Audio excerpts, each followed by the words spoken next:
I've known for a while that I wanted to have team members and knew that I needed to have support, but it was difficult for me to get to that point where I was like, okay, I'm ready to like loosen the reins a little bit and take action to Mm. let that happen. But for me, the most difficult part, I think, was not making sure I didn't have anyone who I felt like wasn't fit to be on my team, but it was that I wanted to hire everyone. Everyone that I interviewed or every application I saw, I was like, oh my gosh, I really like this about you. Like I was able to see like the potential in everyone. And so for me, the most difficult part was like narrowing it down to who I really thought like was the most well-rounded and would be able to fill the specific, position that I was looking for. Hey, welcome to my channel. My name is Christy Yoder, host of the Master Delegator podcast. The Master Delegator podcast is for busy and overwhelmed entrepreneurs who want to learn how to become effective in the area of delegation and learn how to hire great virtual assistants to help them scale their business and have more time and freedom. If you are new to this channel, please consider subscribing and don't forget to click the notification bell so you get notified every time I post a new video. Alright, let's get started. Hey, in this episode of the Master Delegator podcast, I got a chance to talk to Anna Schild. She is a content repurposing creatrix with a desire to make her clients' content a source of creativity rather than one that makes them feel burnt out. When she's not repurposing podcast episodes into dreamy graphics and captivating captions, you can find her sipping on a lavender latte and traveling to new cities around Europe. And in this episode, guess what? We talk all about content repurposing. So stay tuned because I know that you're going to learn a lot from this episode. Hey, Anna, thank you so much for being on the show today. So, in my introduction, I mentioned that we are going to talk about content repurposing, and that is actually a very interesting topic, at least for me. I don't know about other business owners, but I think our listeners today are going to learn a lot from you, in terms of, saving a lot of time and working smart instead of working hard. So before we dive deeper, why don't you tell us about yourself? Like, what do you do and how did you get into that? Yeah, of course. Well, first off, thank you for having me. I'm really excited to be talking with you. Thank But you. yes, yeah, so I got started initially just as like a general virtual assistant about 2 years ago, and that's like a whole other backstory. But I fell into content repurposing because I started off doing a lot of podcasting work and podcast management, and that's what I would say my first kind of niche was. And then from there, I transitioned to kind of like a blog management kind of niche. And then I kind of realized, okay, what I was doing in podcast management was a lot of, repurposing. I would transition show notes into be blog posts and quotes from the episode to be graphics. And then I noticed, like, for the blog posts that I was writing for the blogging clients that I had, I recognized I was, using main points from the blog post and repurposing those into like carousel posts and doing different things to get those like in social media posts. So I kind of like had this light bulb moment where I was like, okay, maybe what I like to do is repurposing content. It doesn't matter if it's a podcast or a blog. I just like working with content and, like spreading it out in different ways. So that is really how I came across content repurposing. Wow, that is really awesome. And I want to learn more about that, later on. So I know that you are a traveler. So tell us about how you balance your life, your personal life and your professional life. Like, how are you like able to travel to different cities while still making a stable income? Yes, yeah. So that has definitely been, well, I mean, my whole life, I'm like going back and forth. I like live in two places for half the year. I'm either living in Kentucky or I'm living here in Germany. And then a lot of the times when we're in Germany, we're traveling through different places in Europe, especially since that's a thing again. But Mm-hmm. really for me, it is like planning out my schedule and knowing when I have my busier weeks, when I have my slower weeks, and then also for my busier weeks and with being able to plan ahead, that's also why I've started to kind of build a team now to where I can Nice. delegate and have support when I do have these busier weeks. And maybe if it does fall on a day to where, okay, we're going to be taking a flight, so maybe I'm not going to be as online that day, I know that I still have things taken care of because I have support. So Yeah. that's been a huge game changer in me being able to be more flexible, knowing that it's not just me who's doing everything. Wow. So how was it like when you didn't have support at first? It was difficult. There were most of the days I would still like be working wherever we were. Like I remember we took, and it was also like taking longer vacations. So instead of maybe being away for like 4 or 5 days, where you're like doing heavy sightseeing and stuff for those days, it might be to where I would go and take a trip for like a week to a week and a half, to where I knew, okay, maybe for like 5 hours of my day, I'm going to wake up earlier. I'm going to wake up at like 7 o'clock, work until noon, and then I have the rest of the day from there to be able to explore. That's awesome. And I feel like building a team is not something that's easy to do. You know, for some people it is, but for most it's not, because you have to find the right people to add to your team. And if you found the wrong one and you added that person to your team, you know, you're dead. So how do Mhm. you make sure that, you know, that you only hire quality people that will add value to your business? And did you ever have a hard time letting people into your business? You know, because sometimes we think, as business owners, we think that no, this is our baby, we should be the only one in control of it. Like, I don't want anybody else to touch my business because I'm the only one who knows all about it. So did you ever experience that?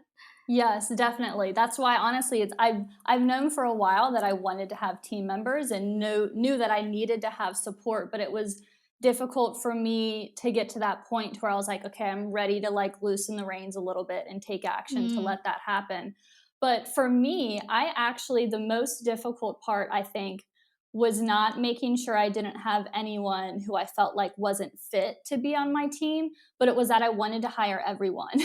Everyone that I interviewed or every application I saw, I was like, oh my gosh, I really like this about you. Like I was able to see like the potential in everyone. And so for me, the most difficult part was like narrowing it down to who I really thought like was the most well rounded and would be able to fill the specific position that I was looking for. So yeah, luckily I didn't. I mean, I posted whenever, like, I'll post in a couple different Facebook groups, or if I know people who I think might be a good fit. So I never really came across anyone who I was like, okay, I definitely shouldn't hire them. Luckily. yeah, nice. And I think it's a very rare trait for someone to have that, you know, discernment, you know, just being able to always see the positivity, you know, towards other people instead of, you know, when, because when you interview someone, most people, they interview people to look for mistakes, to look for things that they don't like. But I feel like, you know, for you, you look for things that are good, that are positive, that will, you know, things that will help you with your business. So that's probably why you had a hard time narrowing it down, because you're like, you're just, you know, maybe you're a people person, you know, just love people. And I can be like that too sometimes. And sometimes it's also hard to say no to people, to reject them, you know, especially when they did good during the interview, but you just feel like that person is not the right fit for your business. So sometimes it's hard, you know, it's hard to say no, but sometimes it's hard to say yes as well. So I feel like it's just really finding the right balance and making sure that whatever your decision is, it will benefit your business, and it will also benefit the person that you are hiring. So I really like that. So how many team members do you have right now? So right now I have two.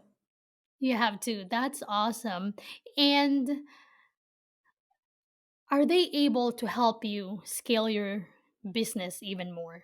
Yes, 100%. I was actually just last night, I was having a conversation with my second team member. I had just brought her on I would say like the beginning of March, where I had a conversation with her to be like, are you okay for more workload? Because if so, like, I'm ready to bring it on because I'm ready to keep scaling. And she was like, yeah, bring it on. I'm ready for it. So yeah, I'm definitely able to continue growing, which is really exciting. That is so exciting. I remember when I started hiring people, to add to my team. I was just like on fire, like, hey, I have an idea. Can we do it? Can you still do it? It's like, yes. And I was just like, well, let me know if you can't do it anymore. Don't be shy to tell me. But at the back of my head, please don't say it, because we're just so ready to just bring it on and just make it rain. So I want to start talking about repurposing content, which is your zone of genius. And I love that because not a lot of people know how to repurpose content. They always want fresh content, when they make a video today, they want another video tomorrow, and they want everything fresh, but they don't realize that, the video that you just did today, that's something that you can repurpose, and you can probably make or create 3 to 7 to 10 content out of that video that you just created. So let's focus on perhaps podcast episode. Mhm. So if after our interview today, um, you know, after this interview, after this episode has been published, how can I repurpose this episode? Yeah. So I would say, first off, starting right now in the age that we're in the algorithm that's happening on social media, video is definitely key. So the fact that you do like a video podcast is awesome. So I would say the as many reels as you can make, the better, and definitely put captions on them. It's great. It's art. It's great if you have a video, but so many people, not often are they actually watching stories or watching reels where they have, their sound up. So put captions on everything. That's definitely, the more that you can stretch your video content, the better for sure. And especially since that lives on as well. But like, you can even be taking clips from those reels and, like resize them, reposition them to be like story promo that you can put on your story of like maybe the best quote that someone might have said or something funny might have happened to them that gets them to where they go to the next slide, and you've got a link to your podcast episode and they can go ahead and click to there. But something that I really like to do with podcasts as well is carousel posts, to where like if there was a topic that someone talks about, you usually have, like 3 to 5 main questions that's like on their niche, on their topic, whatever it is, to where you could turn, their answer, the main theme that they had for each of those questions, into a different slide that you can make on a carousel post. And then you have the very last slide to be like, do you want to hear more tips of what this person had to say? Like, here's a little audiogram of maybe another clip that was good. And then, here's like, go to the link in my bio to go ahead and give it a listen. So you can do that with carousel posts. And then the other thing with carousel posts is you could even stretch that out even more to where like each of those main points that you might have talked about in each of those slides, you can turn that into its own post, just a regular feed post, make a new graphic for it, but like have that be a topic of its own feed post, to where you then also have the call to action be to go back and listen to the episode. And then also email list. Definitely email them out to your email list every single week. And I'm on your email list, so I know that you already do this. But a lot of people who have podcasts like miss out on the value of email. But email is really, I think, one of the easiest ways to like promote a podcast, because that's where people can actually like click on a button. They're already on their computer most likely, or they're on their phone. It's already going to switch them over, to Apple Podcasts or whatever app, and it's going to go ahead and start playing. That's the only thing, is if like when you're like writing captions on Instagram about, not even about a podcast, but if you've got a course you want someone to buy or anything like that, you can't really put the link anywhere. You have to tell them to go somewhere else. So yeah, definitely don't forget to put your podcasts on your email lists. Are you sick and tired of being overwhelmed and afraid you'll never scale your business? Meet Smart VAs. Unlike many virtual assistant agencies that only assign one dedicated virtual assistant, we provide flexibility for growing businesses by assigning a team of experienced virtual assistants that can do different tasks to support your continuous growth. Visit smartvas.online to book a free discovery call and start growing your business.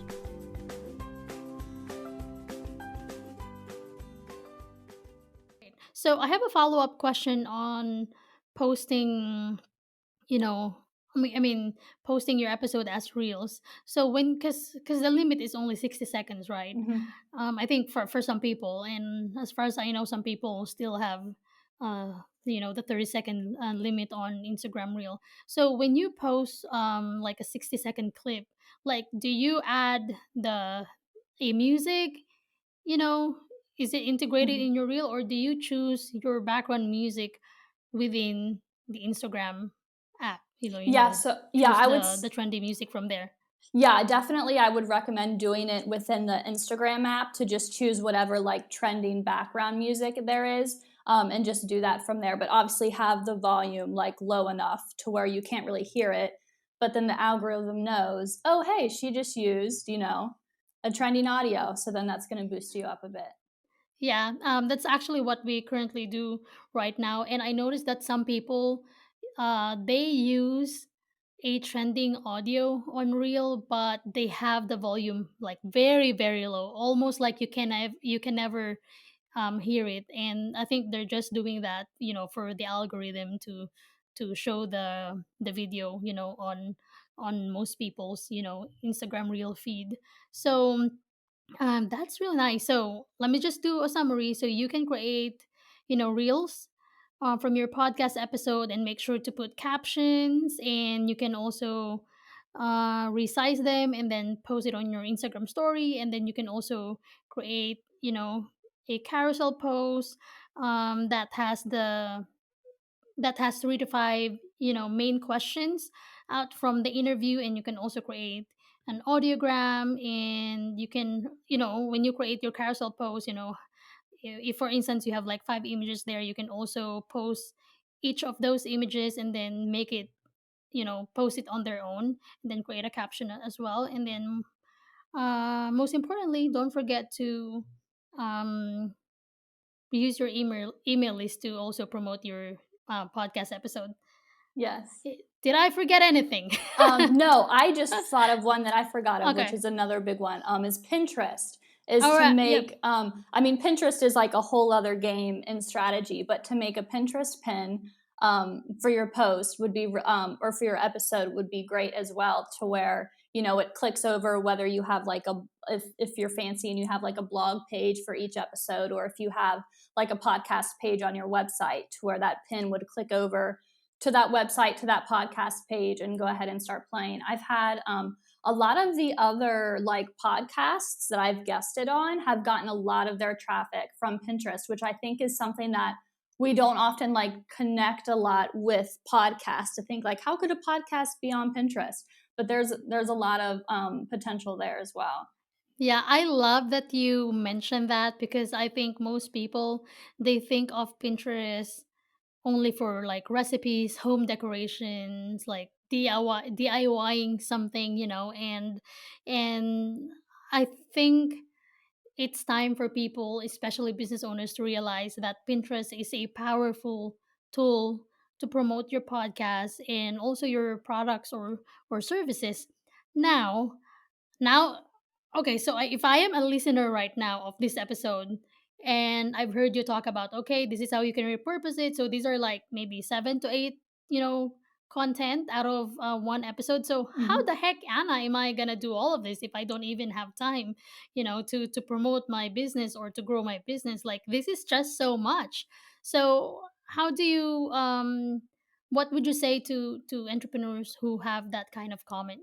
Yeah. So I think when you go in to record any piece of content, I think you should think about it from the standpoint of, okay, what am I going to do with this piece of content afterwards? So like when you are like doing a podcast, when you're doing an interview, like kind of have in the back of your mind, or kind of do what you're doing where like you're taking notes, to maybe you think like, oh, okay, she said this thing that I really liked, or I said this one topic or this one line that I really liked. So you kind of already have that in your mind while you're going and you're recording your podcast, to where you have the reference points to where you can go back and reference. So I think of that while you like to have that intention in mind before you even go in to record whatever it is that you're recording. But also you'll like utilize tools online that can kind of chop things up for you. Like I know a really popular one is Descript, to where you can get like do like transcriptions and audios and do like video clip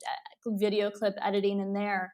But also like for like putting captions on things, like just do that right ahead in the Instagram app when you're going to go ahead and post the thing.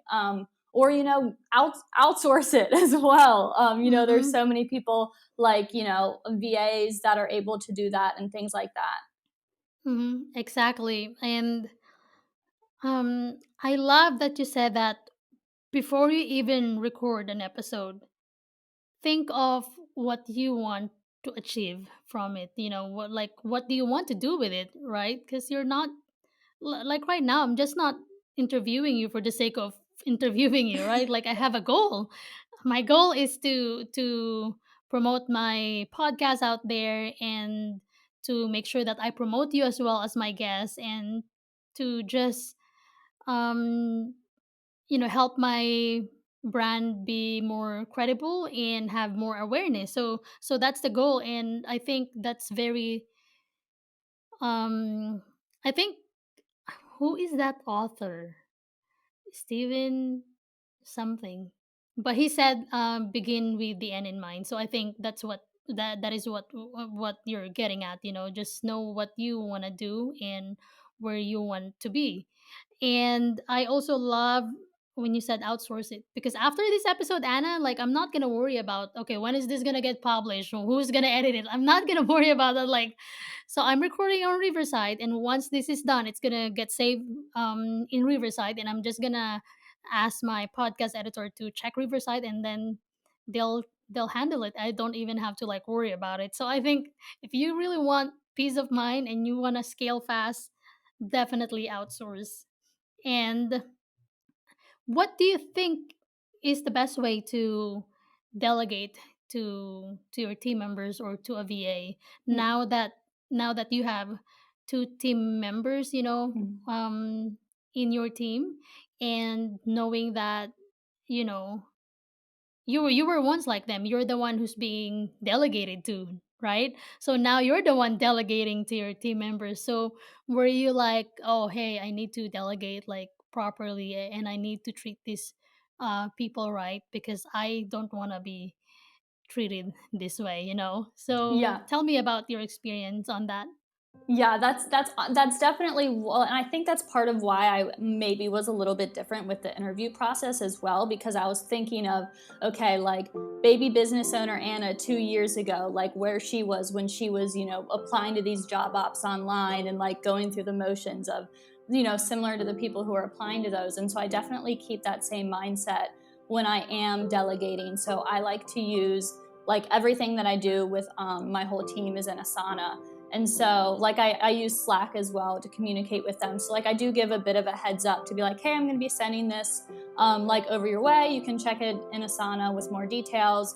If you have any more questions, reach out to me on here with, any information you need. But I put any single bit of information that they might need, I put into Asana. I probably put too much information in there, but like anything that they could possibly need, that way to try to, eliminate things being more difficult on their end, to where they're like, oh, I actually didn't realize, I didn't know that they needed something. So then they're waiting on me to get back to something so they can go ahead and get started. So I give every bit of information that they need. I delegate it all within Asana, put the due dates in there, break it out by like subtasks. So that way they know each little thing that they need to do.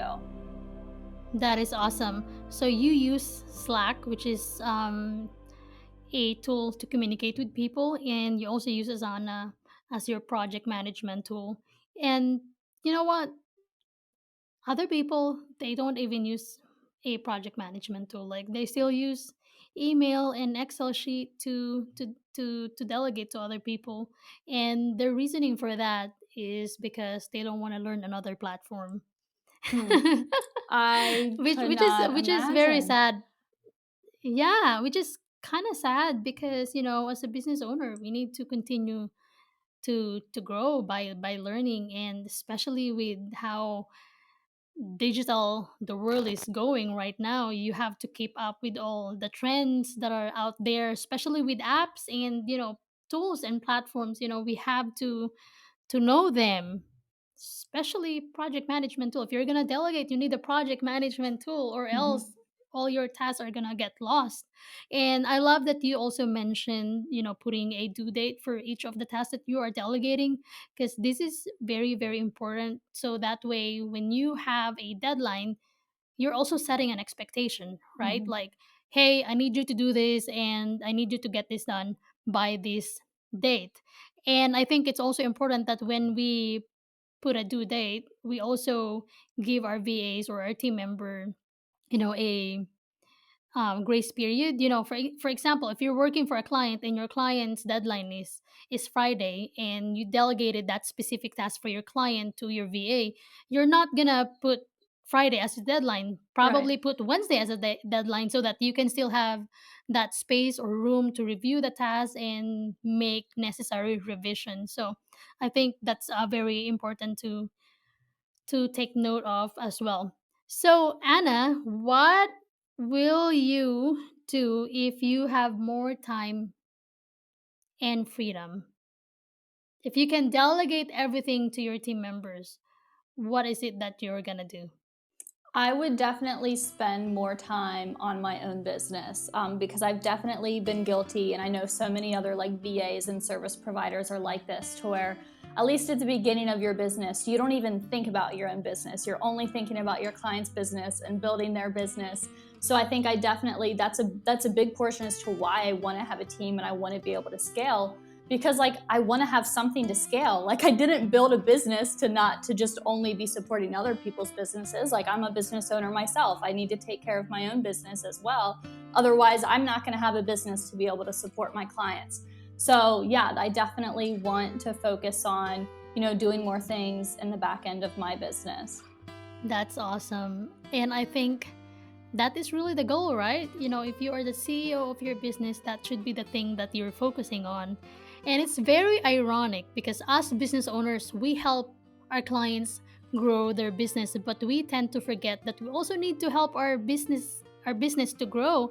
And it's kind of like when you're like a beautician, if you are a hairdresser and you help people have shiny hair or whatever, you help people have a healthy hair, but the hairdresser, you don't even have a healthy hair because you don't have time to like fix your hair. And if you're a carpenter, you help build houses, but most carpenter, they're also complaining like, I don't even have time to fix my own house, if that makes sense. So I think the irony is very real, and I think it's not impossible to do what we want to do, in our business, which is to scale it and focus more on growth and also on our personal development.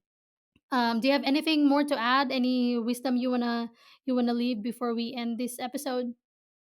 I would say even for like people, maybe if you don't have your own podcast, but you're guesting on other people's podcasts or you're doing Instagram lives and things like that, use that as content to repurpose. I have been able to create so much content just around like the questions that people ask me when I do these like collaborative opportunities. So what I do is I always send the link over to my team members and I say, "Hey, will you just listen to the episode, write, transcribe it, write out the questions that they asked me and what my answer, like, what I answered, what I had to say back." Because that tells me a lot about, it gives you a lot of market research to where you're able to know, like, okay, if people are asking me a lot of questions about this, that means they don't know a lot about this topic, to where you can, it gives you an Right. idea as to kind of what to, like, I guess, like, base your content pillars around and to figure out, like, what your audience does need to know. That's true. You really have to make the most out of every content that you make or that you created, regardless if it was you or who created it or you were involved in it. So that's really awesome, Anna. Thank you for sharing that. Where can people find you online? Yeah, so I am on Instagram. That's mainly where I hang out. I'm over there at Anna Schild VA. I've got an email list as well. And with that, I have this freebie that I think is pretty awesome, if I say so myself. And it is a whole checklist on how to repurpose your content if you're a content creator. So I've got pages on how to, like, step by step, how to repurpose podcast episodes, videos, blog posts, and then like any social media content you have. If you're like, building up your community and your audience and you don't have like a video, like a YouTube channel or a podcast yet, I've got checklists on there on just how to repurpose social media posts that you already have into new pieces of content. So I would definitely recommend anyone who's like dipping their toe into the repurposing game to check that out. Yes, that's awesome. And I think I have the link to that freebie, so I'm going to include that in the show notes. Well, thank you so much for your time, Anna. Thank you so much for having me. This was so fun.